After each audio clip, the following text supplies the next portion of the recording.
انسان دو چیزوں سے مل کر بنا ہے، ایک جسم اور دوسری روح۔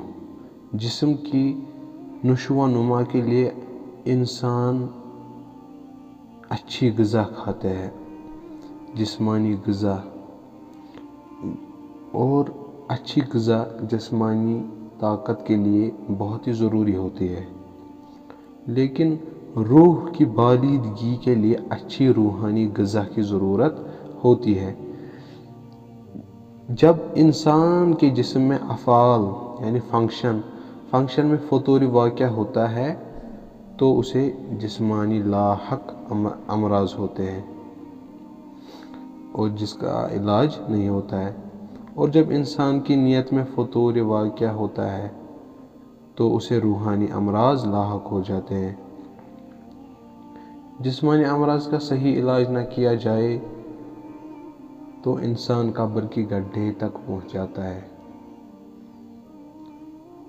اور اگر روحانی امراض کا علاج نہیں کیا تو انسان جہنم کی گڈھے میں پہنچ جاتا ہے۔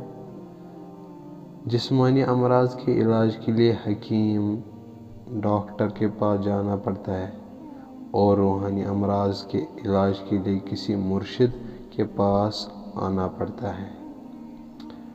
مگر عجیب بات ہے کہ آج مادہ پرستی کے دور میں انسان جسمانی امراض کے لیے تو فکر مند ہے، لیکن روحانی امراض کی اسے کوئی فکر نہیں۔ جسمانی امراض کے علاج کے لیے وہ اچھا اور تجربہ کار ڈاکٹر کی تلاش میں رہتا ہے۔ اچھا ڈاکٹر ملنا چاہیے جو مجھے بیماری کو پہنچ سکے، جو اس کی جڑ کو ڈھونڈ سکے، جو یہ بیماری ہے اس کو سمجھ سکے اور اس کا ٹریٹ کرے۔ اچھا ڈاکٹر ڈھونڈتا ہے، اس کی ہدایت، اور پھر جو ڈاکٹر اس کو کہتا ہے تمہیں یہ کرنا ہے، تمہیں وہ کرنا ہے، ہدایت دیتا ہے کہ تمہیں یہ کرنا ہے، وہ سب چیزیں چھوڑ دیتا ہے۔ ڈاکٹر اس کو اویئرنیس، آگاہی کرتا ہے۔ بیماریوں سے بچنے کے لیے وہ تمام ضروری احتیاطی بھی اختیار کرتا ہے تاکہ بیماریاں لاحق نہ ہو جائے۔ وہ احتیاط کرتا ہے تاکہ بیماری کو پھر وہ لا علاج نہ بن جائے وہ بیماری۔ وہ یہ سب کیوں کرتا ہے؟ کیوں کرتا ہے انسان یہ سب؟ اس لیے کہ اسے ان بیماریوں کے مہلک ہونے کا پتہ ہے، اور اس کے برعکس ہم دیکھیں یہ روحانی امراض سے اتنا غافل ہے کہ اکثر و بیشتر اسے یہ پتہ ہی نہیں ہوتا کہ اس کے اندر بھی یہ امراض موجود ہے۔ بعض امراض وہ ہوتے ہیں جو انسان کو پتہ ہی نہیں ہے۔ یہ ایسی مثال ہے وہ مریض جسے اپنی مرض کا ہی پتہ نہ ہو، وہ مریض جس کو اپنی مرض کا پتہ نہیں ہو، وہ پیشنٹ جس کو اپنی بیماری کا پتہ نہیں ہو، وہ بہت جلدی تباہی تک پہنچے گا۔ یہ بہت ہی خطرناک مسئلہ ہے۔ جو مریض ہو اسے پتہ ہی نہیں میرے اندر بیماری موجود ہے، وہ تو اس کو بڑی مسئلہ ہے، پرابلم ہے۔ مشائخ امت نے انسان کے اندر چند ایسے بنیادی امراض کی نشاندہی کی ہے جو اس کے لیے بہت مہلک ہے، مثلاً شہوات، حرص، غصہ، بخل، حسد اور تکبر وغیرہ۔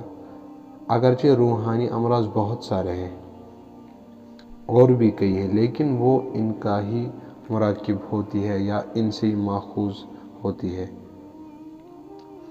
تو حضرت جی رحمۃ اللہ علیہ، حضرت پیر صاحب رحمۃ اللہ علیہ افریقہ میں ایک دفعہ اعتکاف میں تھے۔ فرماتے ہیں اپنی کتاب میں جس کی ہم تعلیم کر رہے ہیں، فرماتے ہیں کہ فقیر نے یہ کوشش کی کہ اعتکاف میں ان بیماریوں کے بارے میں فکر مند کیا جائے، یعنی کہ جو اعتکاف ہے، معتکف ہے، ان کو ان بیماریوں کی آگاہی دی جائے۔ حضرت نے بہت کوشش کی، لہٰذا ان امراض پر روزانہ بعد از تراویح مستقل ایک بیان کیا تاکہ ہر بیماری کی حقیقت اور اس کا علاج سمجھ میں آ جائے۔ اگرچہ کہ مکمل علاج تو روحانی معالج شیخ کے پاس آنے اور اس کے ساتھ رہنے سے ہی ہوتا ہے، لیکن بندے کو ان بیماریوں کی فکر لگ جائے تو یہ بھی فائدے سے خالی نہیں ہے۔ اللہ تعالیٰ سے کیا بعید ہے کہ وہ ہمارے اس فکر کی وجہ سے ہمیں ان بیماریوں سے محفوظ فرما دے۔ بعض دوستوں کی کاوش سے یہ بیانات اب کتابی صورت میں شائع ہو رہے ہیں۔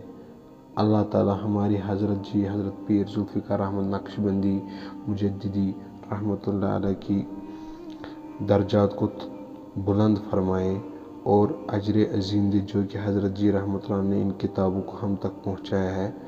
حضرت کی تعلیمات ابھی بھی کتابوں میں موجود ہے، اگرچہ حضرت رحمۃ اللہ علیہ ہمارے بیچ میں نہیں ہے، لیکن حضرت رحمۃ اللہ علیہ کی بہت ساری کتابیں ہیں جن سے ہم فیض اٹھا سکتے ہیں، کیونکہ حضرت نے روحانی توجہ بھی ڈالی ہے کتابوں پر۔ اس لیے انسان حضرت کی کتابیں مطالعہ میں رکھنی چاہیے، کیونکہ یہ جو ہم سیریز بنا رہے ہیں یہ حضرت رحمۃ اللہ علیہ کی کتابوں کی سیریز ہے، تو ہم سٹارٹ کر رہے ہیں۔ حضرت کی کتاب ہی ہے مہلک روحانی امراض، جو کہ حضرت رحمۃ اللہ علیہ نے لکھی ہے۔